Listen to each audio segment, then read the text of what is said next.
അസ്സലാമലൈക്കും. എല്ലാവർക്കും ഏഴാമത്തെ നോമ്പിലേക്ക് സ്വാഗതം. ഇന്ന് നമ്മൾ ഉണ്ടാക്കാൻ പോകുന്നത് തരിക്കഞ്ഞിയാണ് കേട്ടോ. അതിലേക്ക് ആവശ്യമായ ഇൻഗ്രീഡിയൻസ് ഞാൻ കാണിച്ചിട്ടുണ്ട്. അത് കൂടാതെ ഡിസ്ക്രിപ്ഷനിൽ ഞാൻ കൊടുക്കാം. പിന്നെ വേണ്ടത് നെയ്യിൽ സേമിയ റോസ്റ്റ് ചെയ്യുക. റോസ്റ്റ് ചെയ്ത സേമിയ ആണെങ്കിൽ പിന്നെ റോസ്റ്റ് ചെയ്യേണ്ട ആവശ്യമില്ല. പിന്നെ അണ്ടി മുന്തിരി മാത്രമേ റോസ്റ്റ് ചെയ്താൽ മതി. ഞാനിവിടെ എടുത്തിട്ടുള്ള 2.5 ഗ്ലാസ് വെള്ളമാണ്. അത് ചെറുതായിട്ട് ചൂടായി വരുമ്പോൾ ചെറു ചൂടുവെള്ളത്തിൽ ഒഴിച്ച് വെച്ച പാൽപ്പൊടി വെള്ളം ഒഴിച്ചു കൊടുക്കണം. ശേഷം നന്നായി തിളച്ച് വരുമ്പോൾ റോസ്റ്റ് ചെയ്ത സേമിയ ഇട്ട് കൊടുക്കുക. ഇളക്കി കൊടുക്കണം കേട്ടോ, അല്ലെങ്കിൽ കട്ട പിടിക്കും കേട്ടോ.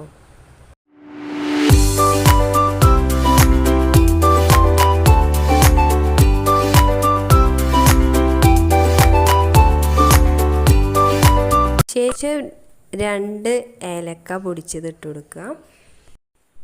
പിന്നെ ഒന്ന് ഇളക്കിയതിന് ശേഷം റവ ഇട്ട് കൊടുക്കുക. റവ 2 സ്പൂണൊക്കെ മതിയാവും കേട്ടോ, അല്ലെങ്കിൽ ഭയങ്കര തിക്കായിരിക്കും.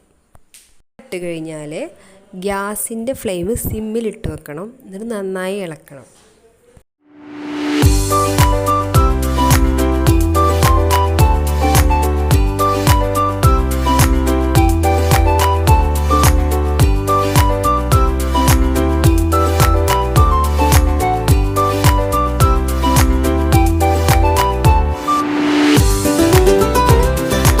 അപ്പോൾ ഈ പരുവത്തിലാവും കേട്ടോ. എന്നിട്ട് നമ്മൾ ഉപ്പിട്ട് കൊടുക്കുക.